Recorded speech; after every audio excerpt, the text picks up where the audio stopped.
Hello, today I want to talk about two pairs. In marketing, when we're building brands at Tepfu, we have a methodology, and at the top of that methodology, around the actual key components or architecture of the brand, we use a specific method around creating two pairs. And the two pairs are really important. The first pair, if you like, are the aces, and this is your brand and your strapline. These are the most important part of any brand because it's the bit that most people see most of the time, apart from a pure graphic logo. So the name of your brand and the strapline that people most associate, or the tagline that people most associate with your brand. So this first pair really are the aces. If you get these in your hand, you have a very strong possibility of beating away the competition and winning the customer for short term and longer. When it comes to building a brand and a strapline, the reason we pair them together is because they both have to do one job or another. Now, they both can't do the same job, and it doesn't work when they both do the same thing. They have to do one of two things. So one of the brand or strapline has to be operational. It has to be about the execution, about the delivery. And the other part of the pair, either the brand or the strapline, has to be aspirational, has to be about the promise, where you're taking people. So let's just look at that from the reverse. We have to have one aspirational part and we have to have one operational part. We have to talk about the promise and the delivery. So the brand and the strapline for us form that first pair that allow us to really focus on creating in the reader's mind or the viewer's mind a perspective of our brand that gives them in a very quick hit the reality around what we're promising and what we're delivering.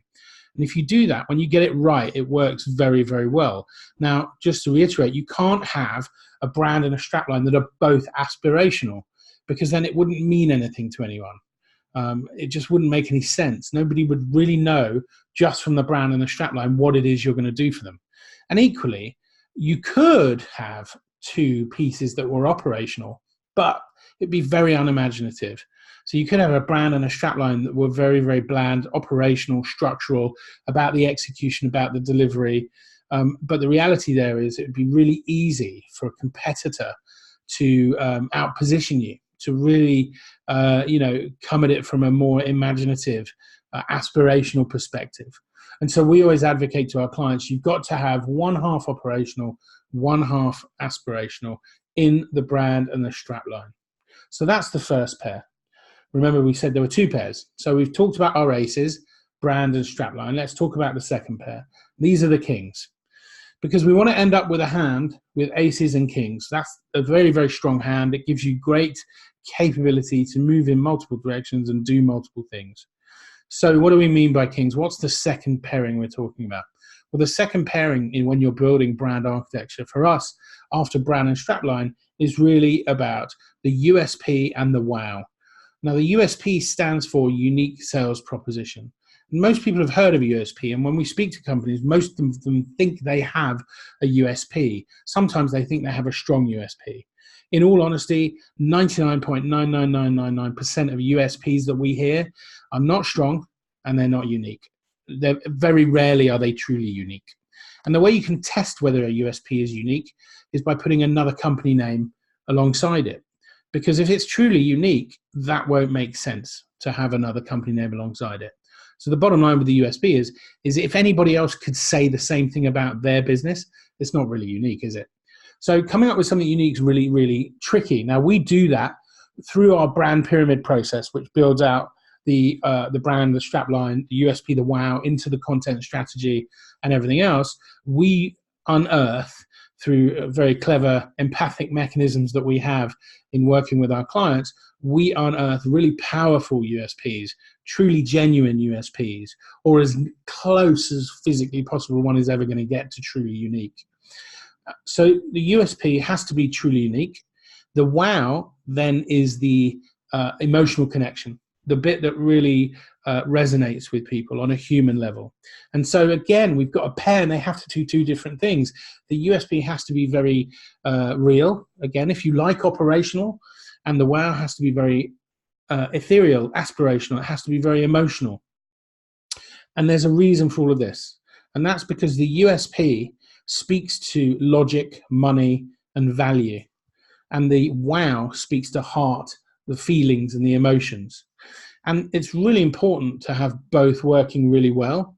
And when you get the brand, the strap, the USP, and the wow aligned brilliantly, when it all is really strong, and when those two pairings are working really well, it's a really powerful set of pieces that when they come together form what we call the brand pyramid. But there's one last thing I want to give to you, and that is that not only is the USP and the wow the second pair, but there is an order of dominance through this entire brand pyramid. And the most important thing you get right is your wow. You have to get the heart, the feelings, and the emotions right from the start. And the best way, and the only way we know to do that, is through story, which we do very well, of course. But the reason for that is, if you take people into emotion and they buy into you, then the reality is they will buy into the aspiration of what you're offering, the feelings that you've unearthed and created in them, and they will be less or worried about price. They'll be more price elastic. However, if you start people in the USP, in logic and money and value, then they will start in a much tougher place when it comes to pricing. And we always say to people, if you start in USP, we've got to convince you to buy. But if you start in emotion, you have to be talked out of buying. So in emotion, you're there, you're ready, you're bought in, which is why lots of people buy Apple, because we're bought in. We just love it. We love the whole ethos of the company and everything about it. But if you start with the USP, it becomes very factual and logical. So that's what I've got for you today. I hope that makes sense. There's two pairs, aces and kings, brand and strapline, and the USP and the wow. And they've all got different jobs to do. And if you get them right, it works really well. If you want to know more, I run a fantastic webinar every couple of weeks. You're welcome to join. It's totally free. Just go to www.tepfu.com/webinar. It's tons of value with a 15-minute Q&A at the end, and I'll happily answer as many questions as I can. Many thanks. Hope that helps.